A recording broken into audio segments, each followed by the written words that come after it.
Hello friends, welcome back to my channel, or welcome if you're new here. Today is another vintage recipe. So I made one from Good Food on a Budget from 1971.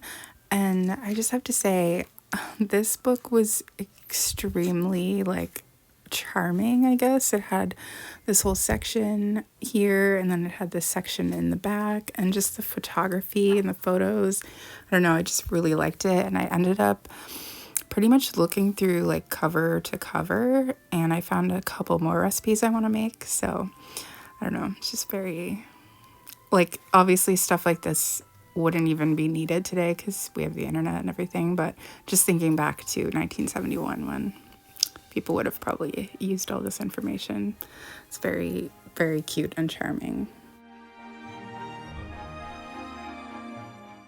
I also really love this section in the back, talking about meal planning and all that, and it showed a bunch of Better Homes and Gardens cookbooks there, and I love this coffee mug.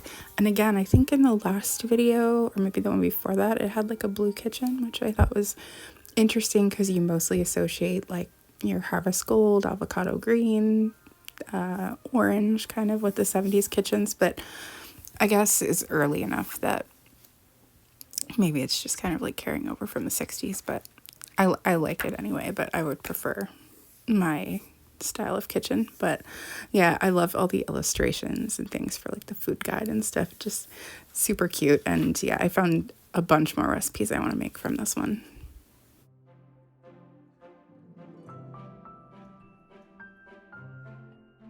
So I really wanted to make this recipe because I knew I could make it vegan super easy, and also it's very minimal ingredients. It's also very fall kind of themed. So it calls for ground sausage, which I can't actually buy that in a plant-based version, but I can get plant-based sausages already formed. So it calls for a pound, so I did weigh 4, and it's just shy of a pound. And I know the bag would add a little weight too, but I felt like that was good enough, so I just went with 4 of them. These are covered, I think it's made from rice paper, maybe, just have a little kind of faux skin around it. So I was just gonna take that off and ground it up like I would with the regular beef ground. But obviously if you're don't need to make this vegan, you can just buy some ground sausage. So I got all of the casing taken off of those. I got those in the pan to saute, and then I wanted to get my oven preheating, so you're going to preheat the oven to 375. I'm going to type out the full recipe in the comments like I've been doing too. And so you really just had a few other ingredients, some sweet potatoes and apples. I used Granny Smith apples because I thought those would be a tart apple, but also they're good for baking. So I think it did go really well with it, but it didn't actually specify a certain type of apple to use. And I just bought a full bag of them. You just needed 3, but I figured I could make an apple crisp or something with the other ones. But actually, I might make this exact thing again, but just do a different substitute. So the sausages were a lot firmer than the ground that I normally use in place of hamburger. So I ended up just not filming and using both hands to really get it broken up into little pieces, but it ended up working out fine. But yeah, like I was saying, I think I'm gonna make it again, and instead of using the sausage, I'm just gonna use some lentils, probably a whole can of lentils maybe, because I think that would go really well with it. And I mentioned to John that that might be a good substitution for the sausage, and he was like, oh yeah, that would probably go perfectly well with it. So it's very I'm gonna try that anyway, because I still have apples left and I still have some sweet potato as well, so it's super easy to make. So it just called for 2 medium sweet potatoes. These potatoes are a little bigger than medium, I would say, but it's very weird because it said to peel the sweet potatoes, and I never peel my potatoes. I mean, I guess for mashed potatoes. So it was weird, but I did peel it just to stay as close to the recipe as I could, but I didn't end up using all of those sweet potatoes because it just felt like it was too much. So I got my apples. Honestly, this apple core is one of the best things that I have in my kitchen. It makes like slicing apples up so quick and easy. So I just did that, and then you can just very easily like peel the skin off in like one motion from each slice. I couldn't really show you one-handed, but you kind of get the point. But so after I did that, I just cut them into like 2 or 3 pieces. I tried to keep the potatoes. The recipe said to slice the potatoes, which when I think of slice, I think, like in a round, but I just did it like bite size, and I tried to keep them pretty similar, and same with the apples.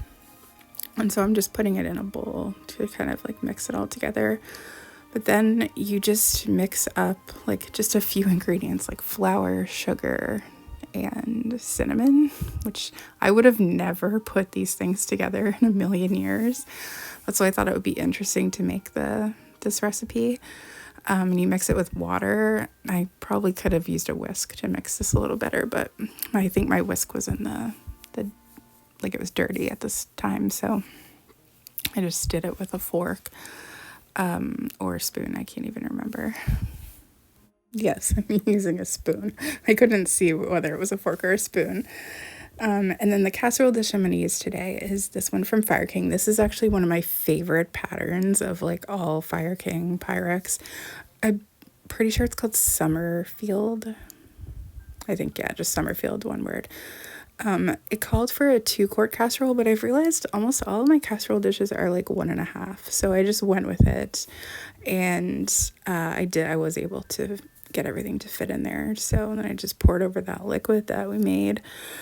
And I'm not sure if the lid to this casserole is the original lid or not, but it fits on there. So if it fits, it's now the lid. And so you just bake it for 45 minutes, but it said to stir it a couple times. So I did after 20 minutes, took it out, gave it kind of a stir. And then I only stirred it the one time and it turned out fine. At 45 minutes, it was perfectly done. It smelled so good in the house. And yeah, John really, really liked it. He ended up having 2 bowls of it, and it smelled so good that I ended up putting a little bit in a tiny bowl because I had already eaten earlier. So I wasn't really hungry, but it smelled so good that I wanted to try it, and it was so good. So good. And I think John had like a 3rd bowl like the next day, so it was actually made quite a bit. But yeah, I think I'm going to try making it again, but using lentils instead. But anyway, I hope you enjoyed this video. Like I said, I've mentioned before, I'm not really a big casserole person, but like I want to be, because I like the idea of being able to make dinner and then just have it in one dish, and then it's baking while you can do other things. But I will say I did really, really like this one, and it's also very fall, so very excited for fall. So anyway, thank you so much for watching, and I'll see you again soon.